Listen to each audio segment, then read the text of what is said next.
Hello दोस्तों, जय हिंद। सैनिक ITI के यूट्यूब चैनल में आप सबका स्वागत है। दोस्तों, हमारे चैनल पर आप नए हैं अगर तो सब्सक्राइब कर लें। दोस्तों, बता दें कि जो है सैनिक ITI यूट्यूब चैनल पर engineering drawing first year all trade क्या होगा, फर्स्ट ईयर ऑल ट्रेड के लिए जो है क्वेश्चन पेपर MCQ पढ़ाया जा रहा है, स्टार्ट हो गया है और पक्का दोस्तों आएगा आप लोग को, क्योंकि इस बार जो है DGT ने इंजीनियरिंग ड्राइंग को CBT एग्जाम में शामिल किया है। इस बार आप लोग की इंजीनियरिंग ड्राइंग की परीक्षा अप्लाई नहीं होगी। मैं कम से कम अपने चैनल पर 50 बार बता दिया हूँ, फिर भी बच्चों को विश्वास नहीं है। दोस्तों, फेल हो जाओगे कि सर तो इंजीनियरिंग ऑफलाइन होती है, कैसे ऑनलाइन होगी। अरे भैया, आप थोड़ी डायरेक्टर हैं। जो डायरेक्टर IAS बैठे हैं, जो दिल्ली में बैठे हैं, जो बड़े बड़े अधिकारी, उनके दिमाग चलती है देश हमारा। वो चला रहे हैं ITI को, उनके दिमाग से होता है पेपर। तो पढ़ लीजिए। इसकी पहले की वीडियो देखने के लिए कहाँ जाएंगे, हमारे प्लेलिस्ट में सर्च करेंगे सैनिक ITI यूट्यूब पर, वहाँ पाएगा होम वीडियो प्लेलिस्ट।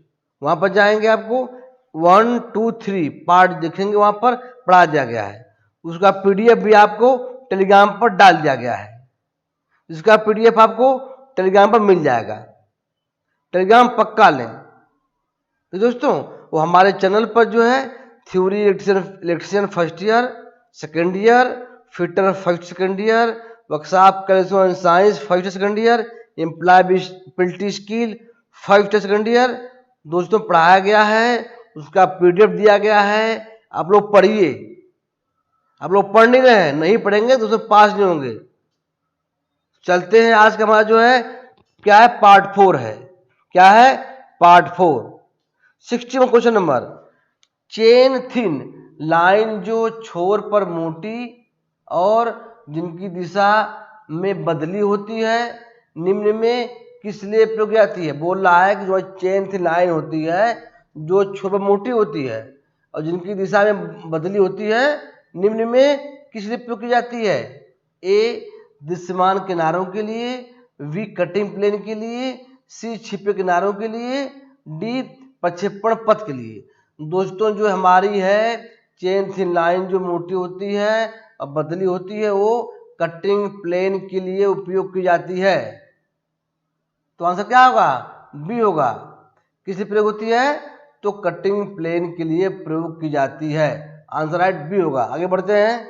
62 किसी ड्राइंग पर RF क्या दिखाता है या क्या दर्शाता है। बोल रहा है कोई ड्राइंग है, उस पर जो है RF क्या दिखाता है। दोस्तों, क्वेश्चन आया 16 में, देख लीजिए। 16 में RF समझते हो, रिप्रेजेंटेटिव फ्रैक्शन, निरूपक भिन्न बोलते हैं उसको हम लोग। क्या बोलते हैं, निरूपक भिन्न, रिप्रेजेंटेटिव फ्रैक्शन।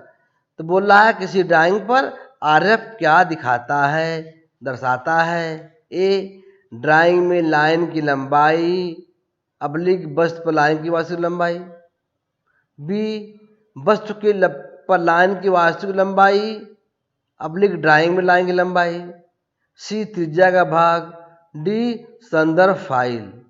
दोस्तों, जो RF है ड्राइंग में लाइन की लंबाई बटा वस्तु पर लाइन की वास्तविक लंबाई, RF ड्राइंग में दर्शाता है। तो आंसर क्या होगा, A होगा। आगे बढ़ते हैं। Question number 63। आमतौर पर ड्राइंग शीट की लंबाई चौड़ाई का अनुपात क्या होता है।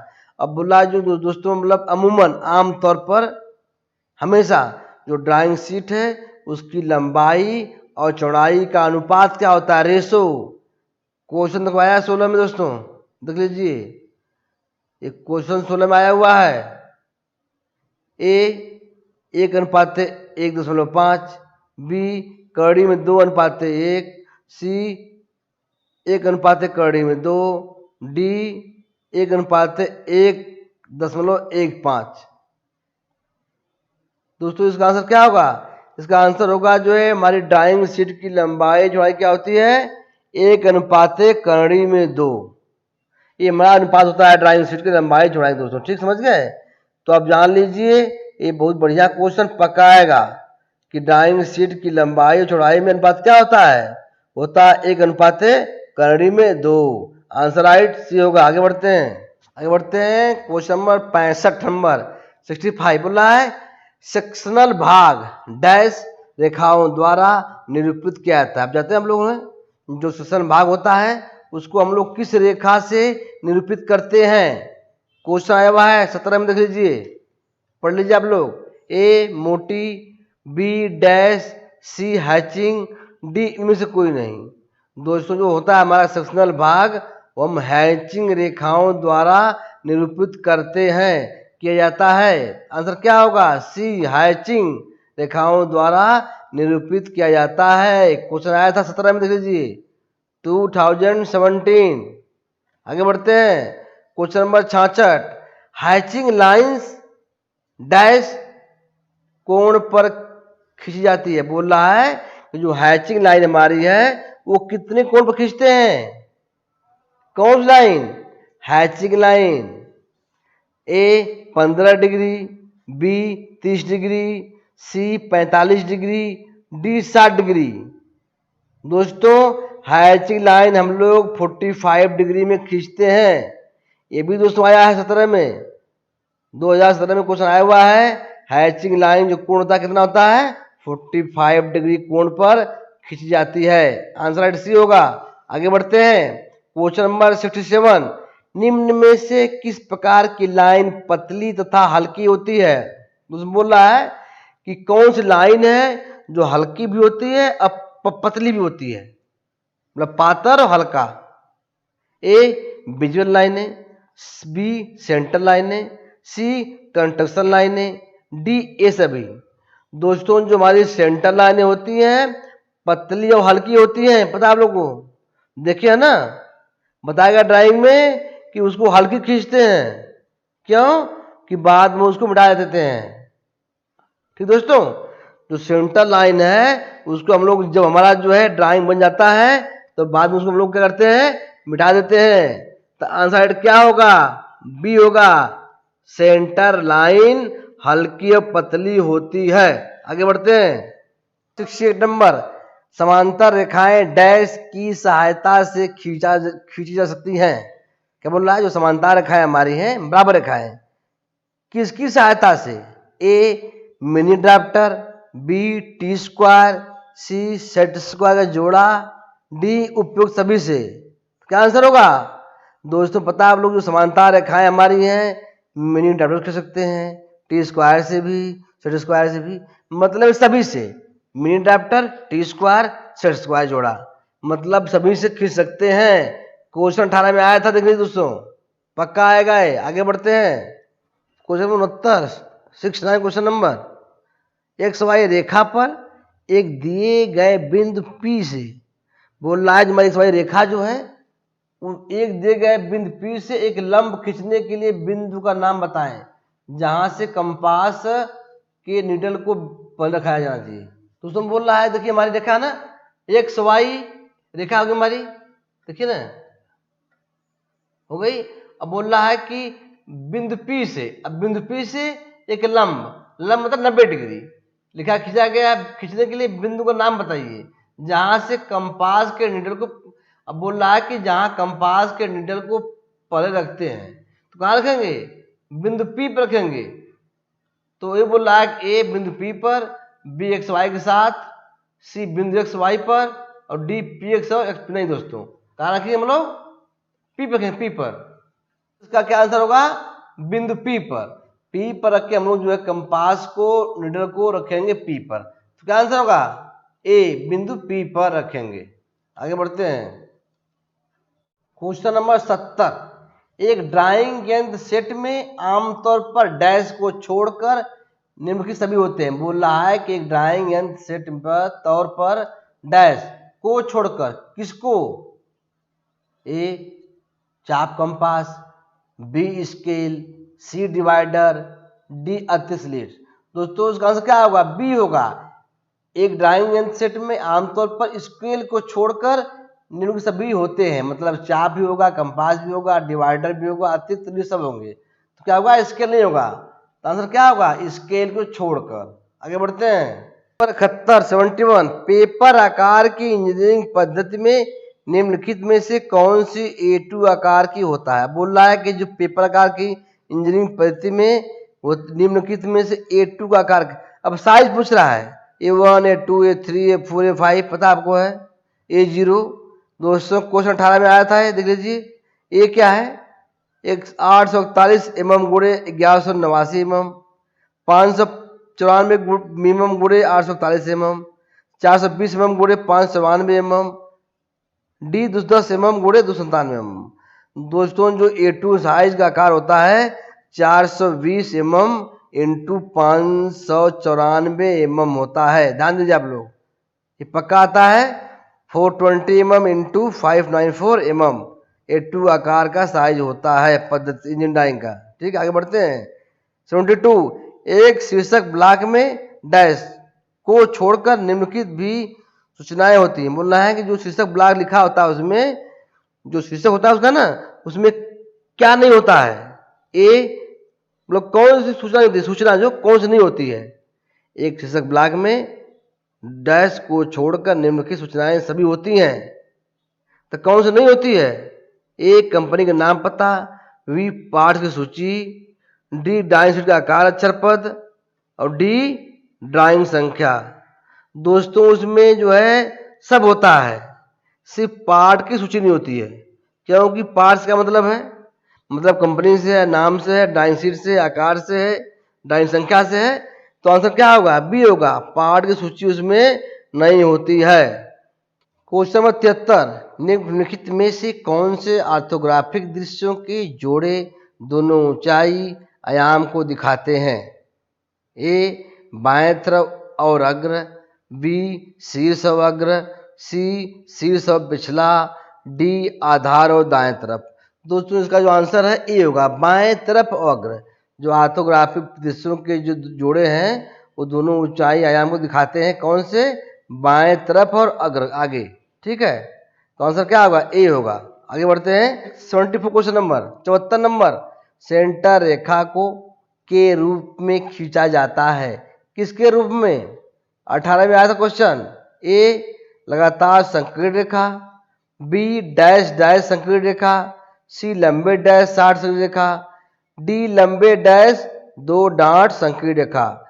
दोस्तों सेंटर रेखा को लंबे डैश डांट संकीर्ण रेखा के रूप में खींचा जाता है। आंसर क्या होगा, सी होगा। आगे बढ़ते हैं। क्वेश्चन नंबर 75 एक दिए गए रेखा से एक कोण छोड़ देने के लिए प्रोट्रैक्टर पर क्या निशान उच्चतर सटीकता के लिए आपका संरेखण होना चाहिए। बोल रहा है कि एक दिए गए रेखा को एक कोण छोड़ देने के प्रोट्रैक्टर पर क्या निशान उच्चतर सटीकता के लिए आपका संरेखण होना चाहिए। ए केवल केंद्र निशान और जीरो निशान, बी केवल 0 डिग्री और 180 डिग्री, सी 0 डिग्री 180 डिग्री और केंद्र निशान, डी 0 डिग्री 90 डिग्री 180 डिग्री निशान। दोस्तों जो आपका एक दिए गए रेखा का कोण छोड़ देने के लिए जो प्रोट्रैक्टर का निशान जो है उच्चतर सटीकता के लिए आपका 0 डिग्री 180 डिग्री के केंद्र निशान होना चाहिए, बीच होना चाहिए। किसमें, 0 डिग्री से 180 डिग्री के केंद्र बीच होना चाहिए, मतलब 90 डिग्री पर होना चाहिए। समझे दोस्तों, आंसर क्या होगा, सी होगा, 0 डिग्री 180 डिग्री और केंद्र निशान। आगे बढ़ते हैं। क्वेश्चन नंबर 76 76 नंबर BIS का पूर्ण रूप क्या है। मतलब बोल रहा है कि BIS का फुल फॉर्म क्या है। A bureau of Indian standard, B book of Indian standard, C business of Indian standard, D इनमें से कोई नहीं। दोस्तों इसका आंसर क्या होगा, ब्यूरो ऑफ इंडियन स्टैंडर्ड। बहुत इंपॉर्टेंट क्वेश्चन है, बार बार पूछता है, वेरी वेरी इंपॉर्टेंट क्वेश्चन है, आप लोग पक्का याद कर लेंगे। BIS का फुल फॉर्म क्या है, आंसर क्या होगा, ए होगा। आगे बढ़ते हैं। 77 नंबर ड्राइंग प्रिंट्स की फोल्डिंग का सिद्धांत भारत में IS के आता है। क्या बोल रहा है, जो ड्राइंग प्रिंट की फोल्डिंग का सिद्धांत भारत में IS डैश के अंतर्गत आता है। ए 11,665 1985, 11,669 1986, 11,664 1984, इनमें से कोई नहीं। दोस्तों जो इसका आंसर है इनमें से कोई नहीं। जो IAS के अंदर आता है जो फ्लूइड सिद्धांत, इसमें से कोई नहीं है। ये 18 में आया है, न 85 वाला है, न 86 84, मतलब कोई नहीं।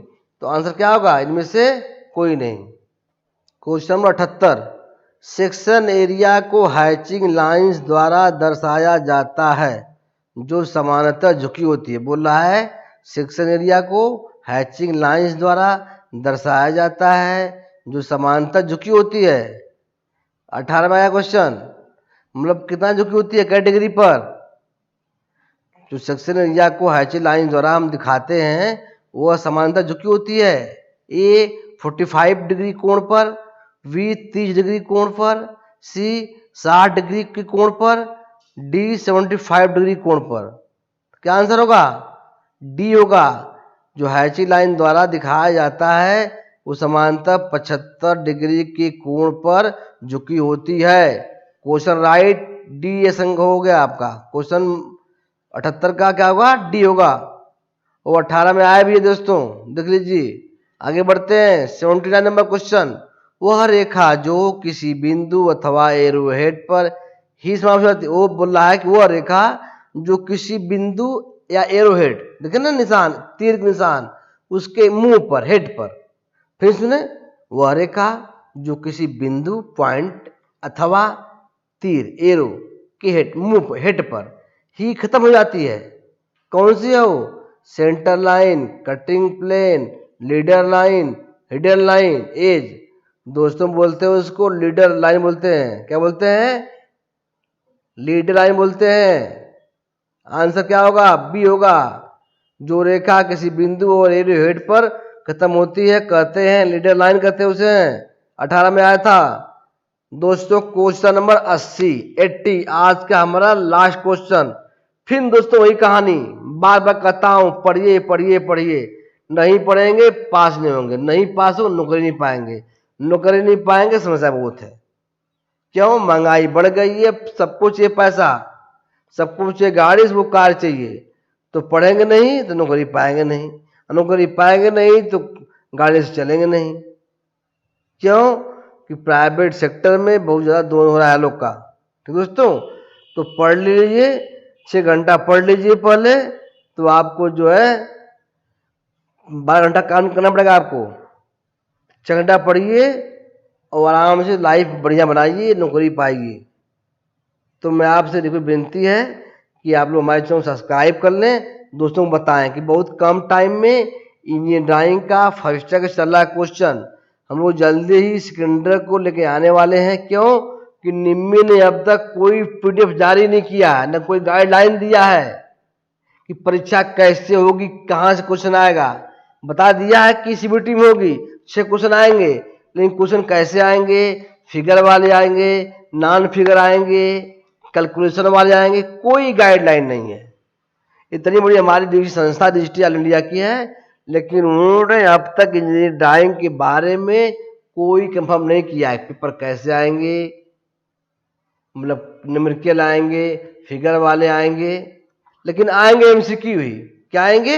ये गारंटी मेरी है। चलते हैं दोस्तों क्वेश्चन 80, क्षैतिज रेखा वह रेखा है जो निम्न में से किसके तल के सापेक्ष समांतर खींची जाती है। बोल रहा है कि क्षैतिज रेखा वह रेखा है जो निम्न में से किसके तल और सापेक्ष समांतर खींची जाती है। पृथ्वी, अनंत समतल, स्थिर जल। आंसर क्या होगा? डी होगा। स्थिर जल के सापेक्ष समांतर खींची जाती है। जो हमारी क्षैतिज रेखा है वो स्थिर जल के सापेक्ष समांतर खींची जाती है। आंसर क्या होगा? डी होगा। तो दोस्तों आपसे मैं कहता हूँ, आप लोग कमेंट नहीं कर रहे हैं, पढ़ने तो परीक्षा में जाके दोस्तों है, एक तारीख को पेट का दोस्तों है, तो आप लोग पढ़िए। और नहीं पढ़ेंगे तो दान लीजिए, बेड़ा तो पार नहीं होगा। कहेंगे सब फलाने पढ़ाए थे, नहीं पढ़ाए थे। आप लोग इसका जो PDF मिलेगा टेलीग्राम पर, और अभी जल्द जल्द आप लोग को हम लोग सेकेंडरी ईयर की इंजीनियरिंग ड्राइंग लेके आने वाले हैं। इसको पढ़ेंगे तब, नहीं पढ़ेंगे तो नहीं लेके आएंगे, क्यों? बहुत टाइम लगता है इसको ठीक बनाने में। ठीक दोस्तों, तो आज के लिए इतना ही। धन्यवाद। जय हिंद।